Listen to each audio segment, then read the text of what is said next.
following announcement has been paid for by the New World Order. Hey everybody, Big Dog here. If you could be so kind as to give me a like, share, comment, and subscribe to the channel if you're liking the content. Also, if you're looking to interact with me a little more, there's a link in the description box below of every video that I do. It's a link to all my social media accounts, Twitter, Twitch, my Discord server, TikTok, all that good stuff, if you want to interact with me a little more. And I'd greatly appreciate it if you did. Now, what do you say we get on with the show, huh? What's happening, everybody? It is your man, Big Dog here. Welcome to episode 205 of Doghouse.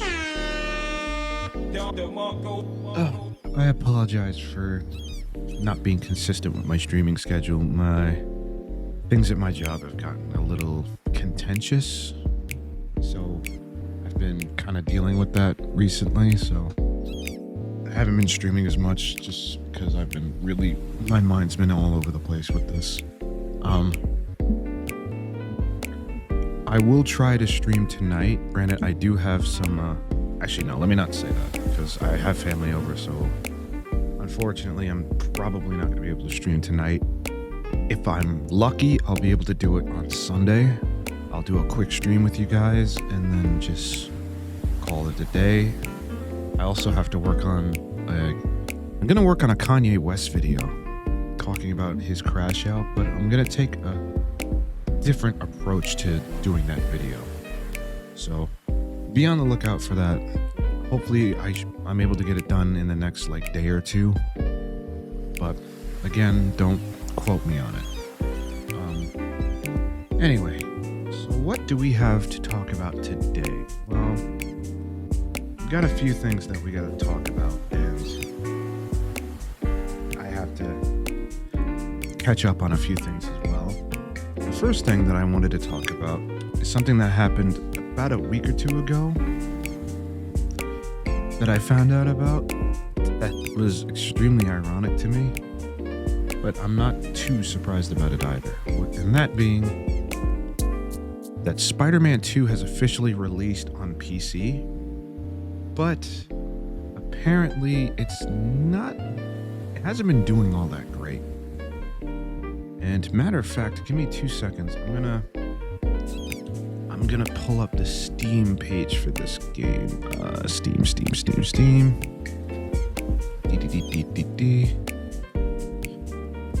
Come on. Let's put this up here for now. Let's see. There it is, Spider-Man 2. Why is this $60? Whatever. Okay, give me 2 seconds. Here it is.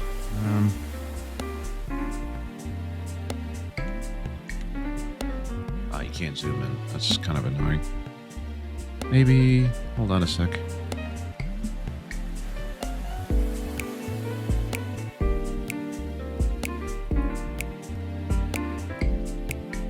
I can barely see that. But, here we go. So yeah, as you can see, we've got mixed reviews. Let's see some of the reviews. Give me 2 seconds. Here we go. Here's the first one. So the game itself is around 9 out of 10 out of 10, but its current state, I cannot recommend buying this on PC. There are too many bugs and issues. Sony, please fix your game. Not all of us can buy a PS5. Come on, man! Bruh. Damn, dude.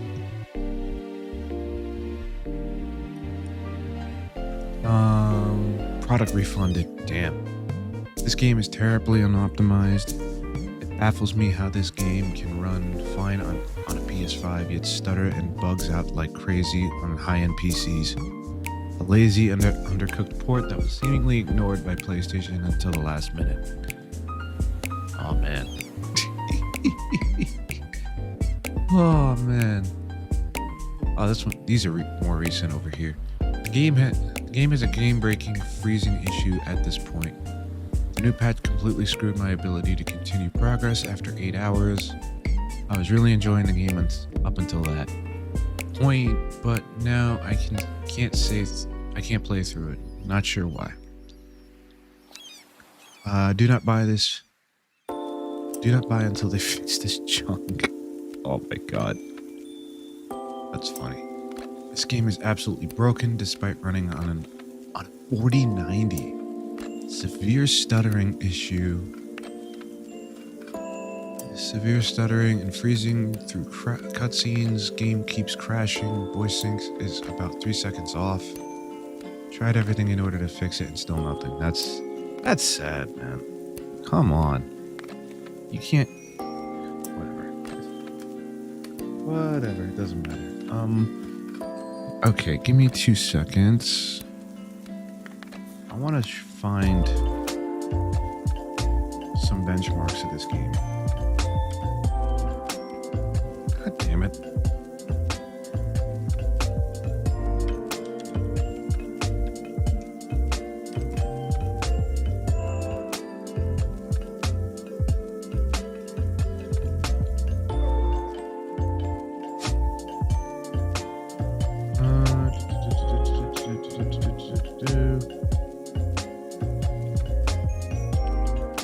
Here we go. Benchmark.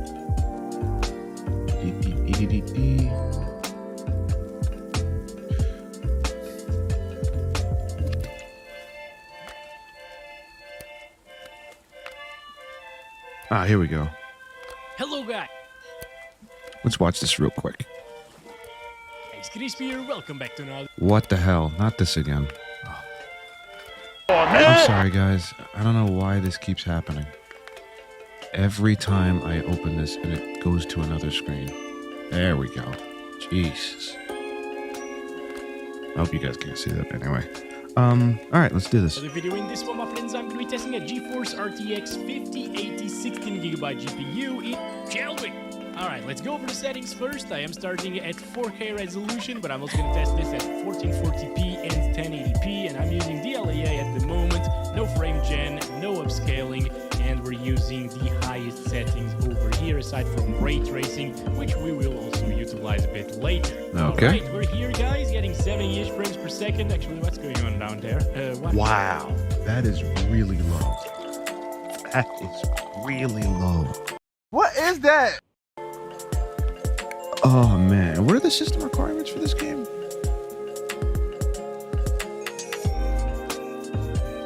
This game is supposed to be able to run on a 1650 and an i3 and an 8th Gen i3. Yeah, no. Like this thing, look at this, man. This is pitiful. And then again, he has this on There's high an settings. accident. There are accidents in this game. Oh, this is so interesting, actually. Look at that. Look at how destroyed this car was. Oh boy, massive stutter, by the way. But example, I'm using Rivatuner for that. 60 FPS lock there, and it will stay at 60 flat all of the time with lower GPU utilization, so you save a little bit of super resolution, you know. So you can't really utilize that. The frame generation that I will use in this video is going to be 2 times FG, right?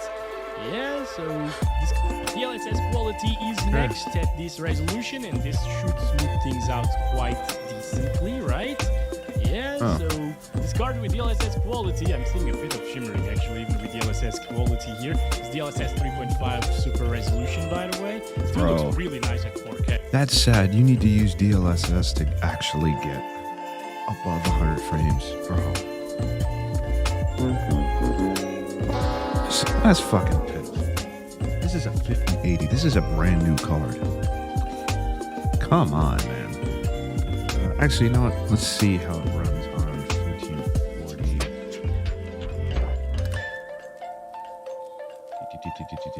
Let's go. Let's skip a little bit ahead. There we go. Let's see how it runs out. Next. Here we go, 2560 by 1440 resolution, DLAA, utilizing no frame gen, no upscaling, no reflex at the moment, and using max settings here, no ray tracing as well. And here we go, FPS are back into the 100 FPS mark Okay, or that's so. not terrible. 100 to 120, dropping into the 90s sometimes. It is CPU bound still, okay? These max settings, even without ray tracing, they're extremely CPU bound, as you can see, to the point where 1440p native resolution is actually CPU bound with a 5080 and a 9800X 3D. Alright, pretty insane stuff. So they should probably work on CPU optimization in this game actually. But again, if you lower down some settings, you can get that. They should work on optimizing the game, period, man. That's pathetic. I'm sorry,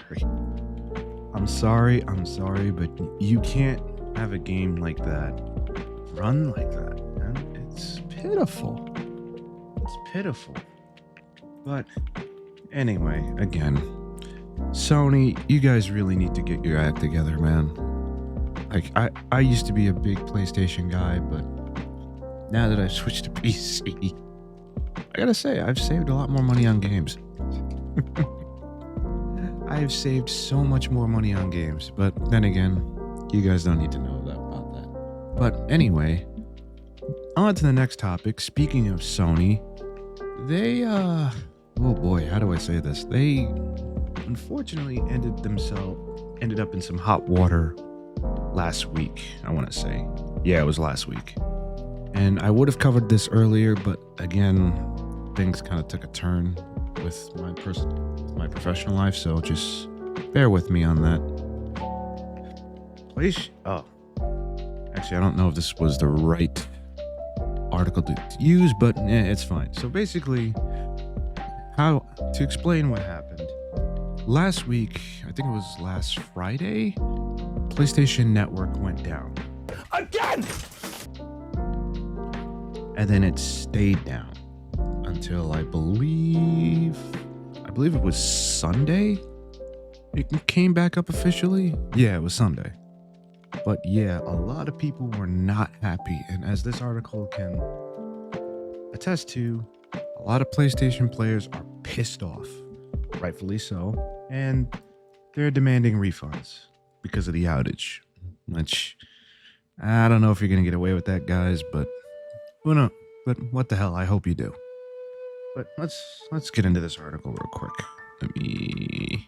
There we go. Okay, PlayStation users have called for refunds following a sudden worldwide PlayStation Network outage that began on February 7th, 2025. PSN has been down and not working as of 4 p.m. PT, 7 p.m. ET, and 12 a.m. GMT. Although the cause of the outage remains unknown, Sony released a brief statement through its Ask PlayStation account on Twitter/X. We are aware some users might currently be experiencing issues with PSN. For more details, and they gave us a fucking website. Matter of fact, we might go to this website afterwards. Despite the official status checker stating some services are experiencing issues, all display a red offline indicator and are unavailable. Now, to preface this, it is back up now, but again, it was only back up after 2 days of being down completely, which that's not good.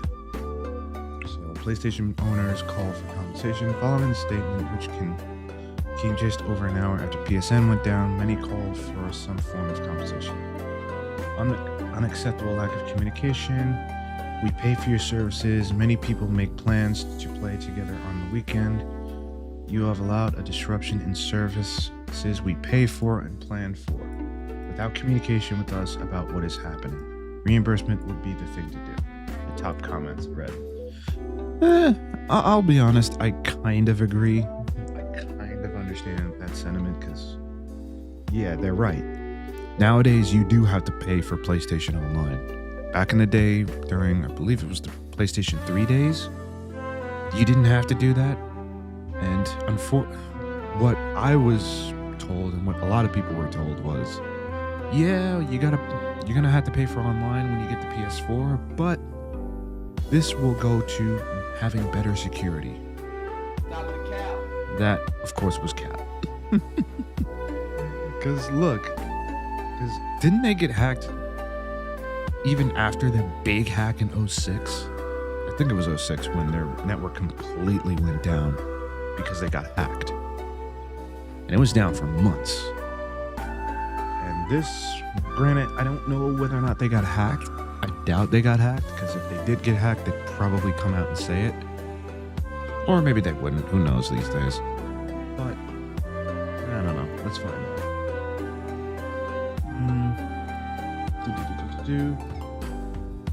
Corporate silence is not the way to go. Inform your client base what is going on, how it's being dealt with, projection of how long it will take, and how you will compensate everyone.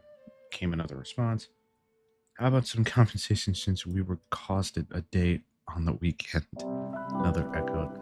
Despite it affecting every online service for PlayStation consoles such as PS5 and PS4, players have also not been able to access their offline games.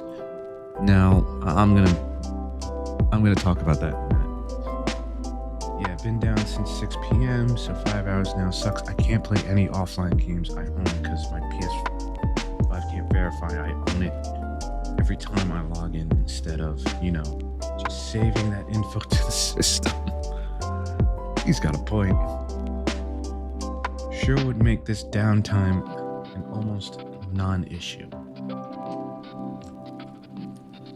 At the time of writing the statement, has been the only official communication from PlayStation. The next services offline for over 18 hours. Network services offline for over 18 hours. Wow. This marks the second longest outage in PlayStation history. It was 2011 when they had the outage. 2011 outage that lasted almost an entire month. I remember that. That was awful. That was awful. So, sorry about that. To go to this guy's point of your PS5 can't verify that you own the game because you can't connect to the online services, that's a huge problem. And it's one of those problems that everybody's starting to have with this always online future that is inevitably coming. This is the issue. When the internet goes down, or when these servers go down, how the hell are you gonna verify that I own a copy of a game? Granted, I do own the copy of a game. The problem is you can't verify that, which, oh my God. Like, seriously? This is getting ridiculous, unfortunately. And like I said, this is one of the, I have a PS5. I can barely touch it now, but this is one of the big reasons I started playing on PC. Because with PC, you don't really have these problems. Granted, you have a slew of other problems. And you do have to have some technical knowledge to figure out a PC. But outside of that, it's not horrible. It does offer some flexibility. But then again, who am I to tell you what to do? You choose your whatever platform you want to game on. Just have some fun. Don't let people tell you not to have fun. That's my 2 cents on the matter. And now we move on to another. Oh, wait a minute. Did I? Oh boy. Oh well, that's okay. Give me 2 seconds, guys. I gotta get something up. So, actually, let me preface it by saying this.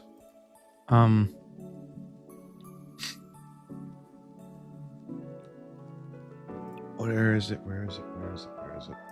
Oh, yeah.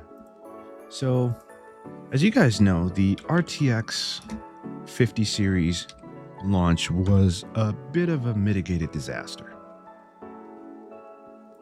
And a lot of people, myself included, weren't the most happy about the one, the lack of cards, two, apparently they're being bricked. And now, if you can fucking believe it, the melting connectors are back. Come on, man!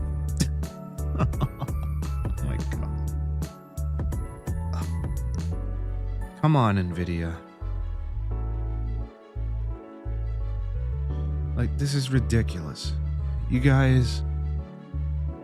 Oh, man. Oh, man. I don't know anymore. I don't know. Like, it was bad enough that people couldn't get these cards. Now you're telling me, ooh, dark mode? There we go, that's better. It's bad enough people couldn't get these cards. Now we're finding out they have defects, which to me says that you guys kind of rushed this whole thing. Again!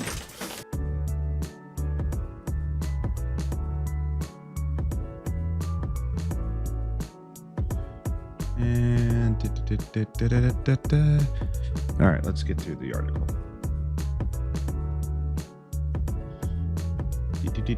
Oh wait, actually, you know what? Let me find another article. Let me find another article if I can get out of... There we go.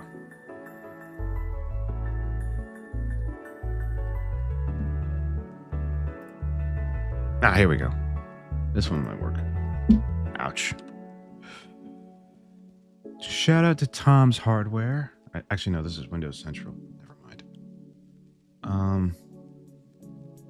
NVIDIA RTX 5090 graphics cards are melting power cables again. But who's to blame for this recurring GPU nightmare?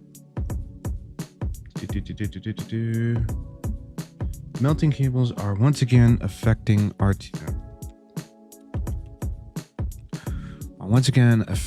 high-end NVIDIA graphics cards as a small selection of disgruntled 5090 buyers, at least you guys got fucking cards, and content creators take to social media to report unreasonably high temperatures radiating from its 600-watt connector, noticing a burning smell while gaming. Reddit user Ivan6953 discovered their third-party Modi cable has melted.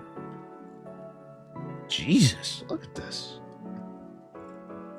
Like, come on, man. All right, let's. Wow. Oops, I didn't mean to do that. That's okay. But my God, man, that's bad. That's really bad. Give me 1 second. I gotta fix this. And we're back. But yeah, this is pitiful, bro. It's absolutely pitiful.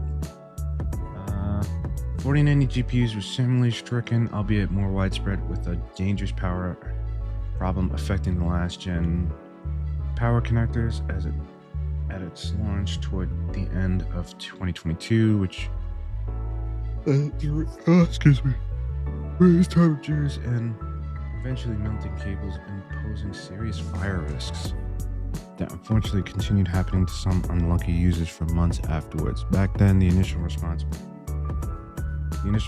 blamed bent cables and the insecure hookups, as even the slightest removal from a flush connection could cause issues, and third-party PC power board supply brands moved to, let's call it tips. It helped make it evident to even a novice custom. So why are we seeing this again? Okay, YouTube and PC enthusiast has been busy testing as well as investigating cable issues across. He originally discovered some abnormalities after connecting a Corsair cable to his 5090 Founders Edition and confirmed abnormal loads across cables with a thermal imaging camera. Wow. Okay, back to what I was doing. He then uploaded the above video a few days ago in which he analyzes Reddit users' actual hardware that melted. It was sent to one of the cable sockets on the User's GPU melted, a couple PCU sockets melted, and the cable took most of the damage, which melted plastic in both ends. Most concerning, one of the cables in the bundle took the brunt of the damage, suggesting that the power load was not being distributed evenly. Oh, so it could be a power issue.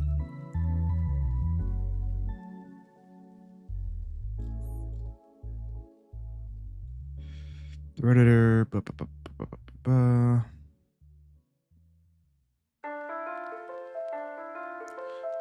However, it's not quite so simple. Discovered that the cable simply does not have enough headroom to accommodate the RTX 5090 power draw, resulting in melted hardware. It says the RTX is perfect for one of these connectors. The 4090 and the 5090 should use two. I don't know about that. Then you would have sufficient headroom. Hardware were not user error. After speaking with him, turns out to be an enthusiast with PC knowledge who took care to ensure the cable was plugged in fully each time he used it. Yada yada yada. Okay. All right. So, what is my opinion on this? Well, I think it's kind of obvious to say that this is a huge fucking problem, man. It's a huge problem. You can't have things like this happen. And especially happen to extremely high-end graphics cards. Like, that's insane. This is why, man, I hate to say this, but they really should have delayed NVIDIA really should have delayed their graphics cards to like fall of 2025, maybe. I know people aren't gonna like to hear that, but at the very least, they could at least get the iron out all these kinks. Because look at this, man. You've got graphics cards You've got a $2,000 graphics card melting like that because it can't really draw because the power draw is too much. Like, that's insane. You can't have things like that happen to an extremely expensive piece of hardware. So, NVIDIA, if you're watching this, you gotta fix this. You gotta, I don't know what you gotta do. I don't care what you gotta do. Fix this, please. People are losing $2,000 worth of computer hardware. That's a problem. And if you can't fix it, at the very least, make it right and say, listen, if anybody has a damaged GPU, we will, we'll reimburse you for it. Or at the very least, give us a call, we'll RMA it, and you'll get a new one for free. That's what they should do, but I have a feeling they're not going to do that. But anyway, what do you guys think? Do you disagree with me? Do you agree with me in the comments? Let me know. This has been another episode of The Doghouse. Stay tuned for the meme of the day, and until next time, I will see you later. Peace. Oh shit, here we go again.